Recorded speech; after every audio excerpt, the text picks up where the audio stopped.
The story begins in April 2022. It is a story that would soon grip the hearts of millions. An 18-year-old law student named Debanhi Escobar went missing.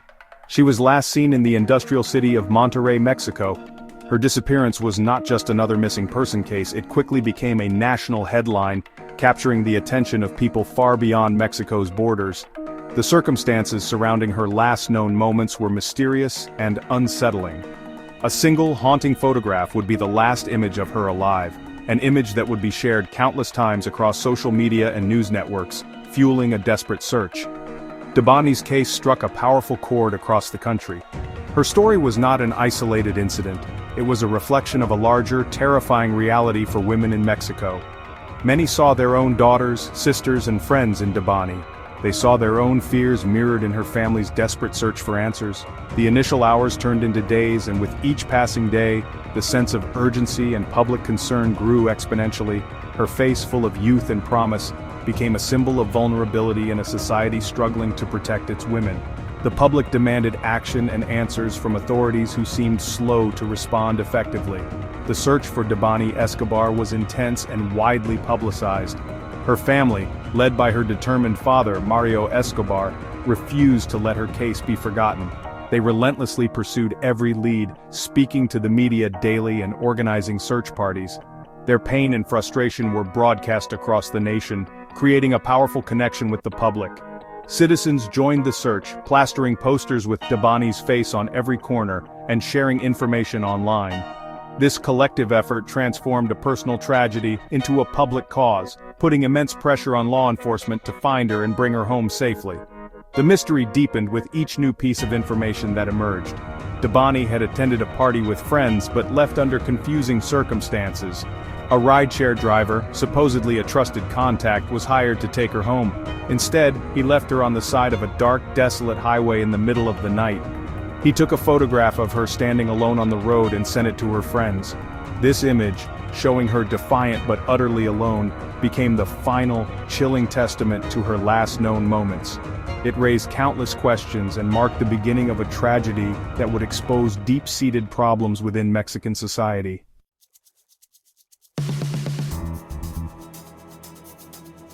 When Debanhi Escobar's body was finally discovered nearly 2 weeks later, the initial sense of hope for her safe return turned to collective grief and outrage. Her body was found in a place that defied logic, submerged in an underground water cistern at a motel, just a few hundred meters from where she was last seen. This location had supposedly been searched by authorities multiple times. The discovery was not a resolution. It was the beginning of a new chapter of suspicion and anger. How could she have ended up there? Why was she not found sooner? These questions echoed in protests that erupted across the country. Debanhi's tragic story became a powerful symbol. It represented the systemic failures of a justice system that too often lets violence against women go unpunished. Her case highlighted the growing crisis of femicides in Mexico, a term for the gender-based killing of women. People were not just mourning Debanhi. They were mourning the thousands of other women who had been disappeared or murdered. Her death sparked urgent debates about the responsibility of law enforcement, the culture of impunity, and the pervasive danger that women face in their daily lives. Debanhi was no longer just a name, she was a rallying cry for justice. The public outcry was immediate and immense. Thousands of people, mostly women, took to the streets in cities across Mexico. They carried signs with Debanhi's face and chanted slogans demanding, "Ni una más," not one more. These protests were not just about this single case. They were a powerful expression of accumulated frustration with years of government inaction and indifference. The anger was directed at the investigators, whose handling of the case was seen as incompetent at best and corrupt at worst. The public's trust in the authorities was shattered, replaced by a demand for transparency and accountability. Debanhi's story resonated globally, bringing international attention to Mexico's crisis of gender-based violence. Her case forced a difficult conversation that many had tried to ignore. It laid bare the painful reality that simply being a woman in Mexico can be a death sentence. From her final hours at a party to the perplexing discovery of her body, every detail of her story was scrutinized. The search for justice for Debanhi became intertwined with a larger fight for the safety and dignity of all women. Her memory continues to fuel a movement that refuses to be silenced, demanding fundamental changes to protect future generations from a similar fate.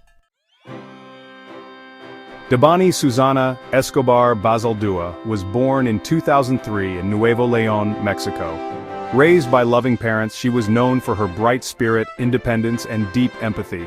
Debanhi's vibrant personality and strong values inspired those around her. Though her life was brief, it was filled with promise and hope for a better world.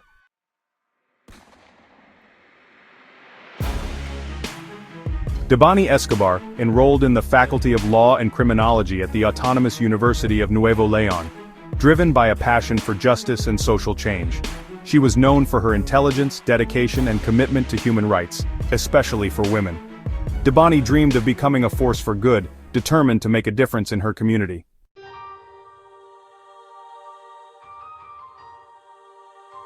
Debanhi was a vibrant, socially conscious young woman, an activist, a friend, and an aspiring lawyer. She championed women's rights, stood with the Ni Una Más movement, and inspired those around her with her energy and courage. Her story is not just about loss, but about a bright future and a passion for justice.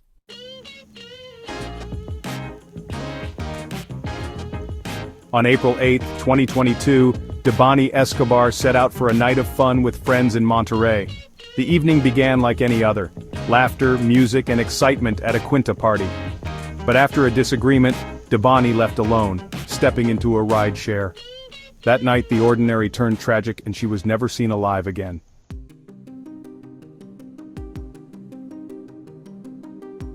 Debanhi was picked up by Juan David Queller, an unofficial rideshare driver. After an argument, he left her alone on the dark carretera a Nuevo Laredo, a road infamous for disappearances. He took a haunting photo of Debanhi standing by the highway, her final known image. Security cameras later captured her walking toward the Nueva Castilla motel, where her fate remains a mystery.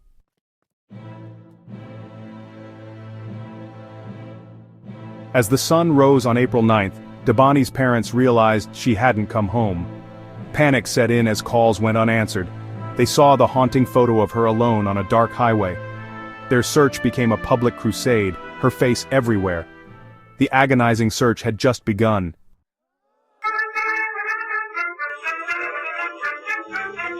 In the days following Debanhi Escobar's disappearance, her family's private anguish transformed into a massive public movement. Her father, Mario Escobar, became the face of the search, his tireless efforts galvanizing the city of Monterrey and beyond. He refused to sit idly by and wait for official updates. Instead, he organized and led civilian search parties day after day under the harsh Nuevo León sun. These groups, composed of family, friends, and concerned strangers, scoured the barren landscape along the carretera a Nuevo Laredo. They combed through thick brush, inspected abandoned buildings, and peered into drainage ditches, all while clutching posters bearing Debanhi's hopeful smile. The search was a testament to community solidarity in the face of tragedy. The response from the public was overwhelming and immediate. Social media became a crucial tool, with hashtags like #Debanhi Escobar and #NosFaltDebanhi trending across Mexico. People from all walks of life shared her photo and the details of her disappearance, creating a vast, informal network of eyes and ears. This digital outcry translated into real-world action. Volunteers flocked to join the search efforts, offering their time, resources, and support to the Escobar family. The collective will of the people was clear. They would not allow another young woman to vanish without a fight. This mobilization was a powerful display of a society fed up with fear and inaction. Feminist collectives and women's rights organizations also played a pivotal role. They quickly joined the search and amplified the family's calls for justice. For them, Debanhi's case was not an isolated incident but a painful example of the systemic violence they had been fighting for years. They organized protests, demanding that the authorities dedicate more resources and competence to the investigation. Their involvement brought a critical perspective to the public discourse, framing Debanhi's disappearance within the broader context of Mexico's femicide crisis. They ensured that the search was not just for one person, but a demand for safety and justice for all women. The official search, led by the state prosecutor's office, ran parallel to these citizen-led efforts. Drones were deployed to survey the vast, difficult terrain from the air. Search dogs were brought in to sniff for any trace of Debanhi. Investigators began reviewing hours of security camera footage from businesses located along the highway. However, from the very beginning, the family expressed frustration with the authorities' pace and methods. They felt that crucial time was being lost, and that their own efforts were often more thorough. This growing rift between the family and the investigators would become a central theme of the case, fueling public distrust and suspicion.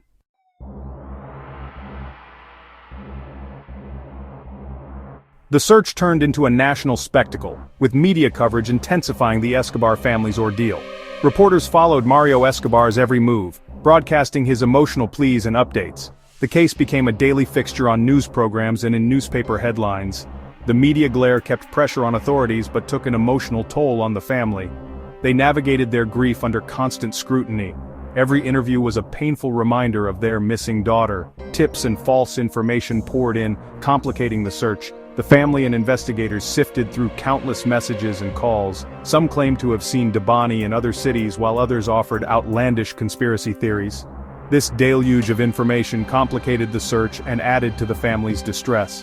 The photograph of Debanhi on the highway was analyzed endlessly by online sleuths, who proposed various interpretations of her posture and the surrounding environment. The search for truth became a battle against speculation and misinformation. Debanhi's friends, Ivan and Sarai, came under intense public scrutiny. They gave interviews, offering their version of the events of that night. Their accounts were often perceived as inconsistent, leading to suspicion and harassment. They spoke of the argument at the party and their decision to send Debanhi home with the rideshare driver. The public questioned their actions, asking why they had allowed their friend to leave alone. This focus on the friend's role highlighted the complex social dynamics of the night. Mario Escobar remained steadfast in his mission. He became a skilled media spokesperson, articulating his family's pain and demands. He challenged the authorities, demanding transparency. His persistence ensured that Debanhi's case was never relegated to the back pages. He gave a voice to countless other families of disappeared persons in Mexico. The agonizing wait forged a father into a powerful advocate for justice, one who refused to be silenced.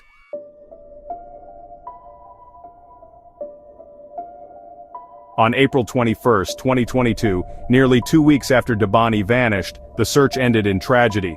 Motel employees near where Debanhi was last seen reported a foul odor. Authorities soon found a body in an underground cistern. The clothes matched Debanhi's. The news sent shockwaves across Mexico. Her father, Mario Escobar, clung to hope until authorities confirmed the worst. It was Debanhi.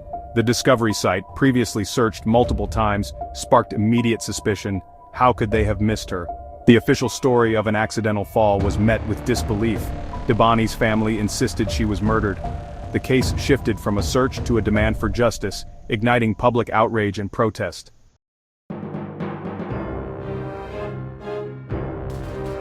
After Debanhi's body was found, authorities quickly labeled her death an accident, claiming she fell into the cistern. The public and her family rejected this, pointing to repeated searches and unanswered questions. Mario Escobar, her father, accused officials of hiding the truth, insisting Debanhi was murdered and her body placed there later. Leaked forensic details and missing evidence fueled suspicion. Why were her belongings in a different cistern? Why was security footage incomplete? The investigation was plagued by leaks, conflicting reports, and a lack of transparency. Many believed the scene was tampered with or the body moved. The official narrative unraveled, and calls for accountability grew louder.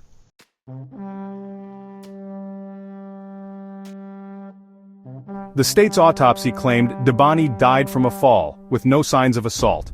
Her family, unconvinced, ordered an independent autopsy. This second report found multiple head injuries, evidence of sexual assault, and concluded she was dead before entering the water.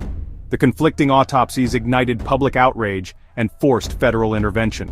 A third independent autopsy confirmed Debanhi died from asphyxiation after head trauma and did not rule out sexual assault. The official accident theory collapsed. The truth: Debanhi was a victim of violent crime. The case became a symbol of the fight for justice in Mexico.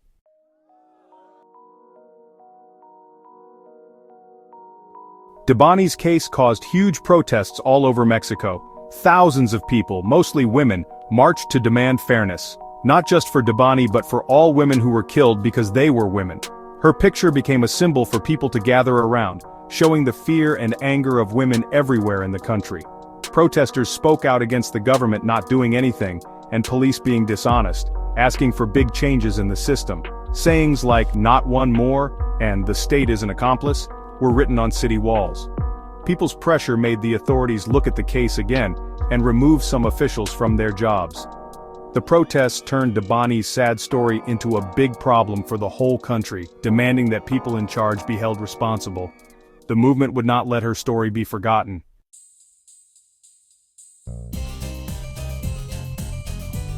Debanhi's case exposed deep flaws in Mexico's justice system.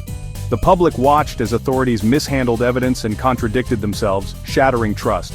Families of victims face apathy, delays, and victim blaming from the start. Feminist groups highlighted that these failures are systemic, not isolated. Media coverage was often sensationalist, sometimes blaming victims instead of seeking truth.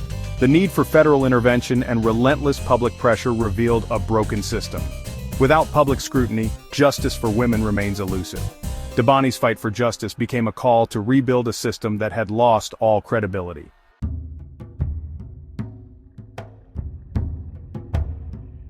The investigation's failure left a void filled by theories.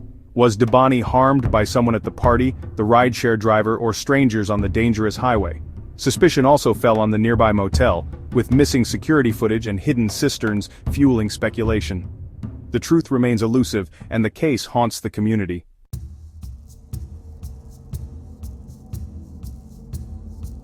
Debanhi Escobar's case remains a haunting web of unanswered questions.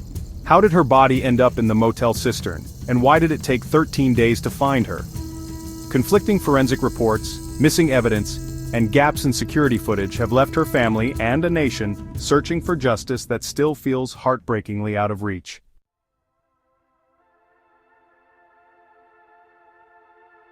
Debanhi Escobar's tragic death became a symbol of Mexico's systemic failures and the crisis of gender-based violence.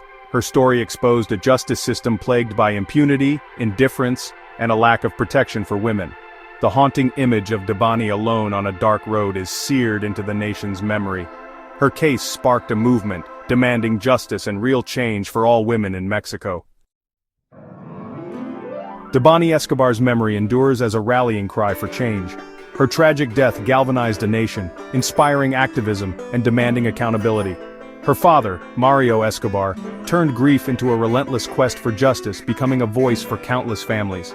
Debanhi's legacy is a movement, one that refuses to let her story, or the fight for justice, be forgotten.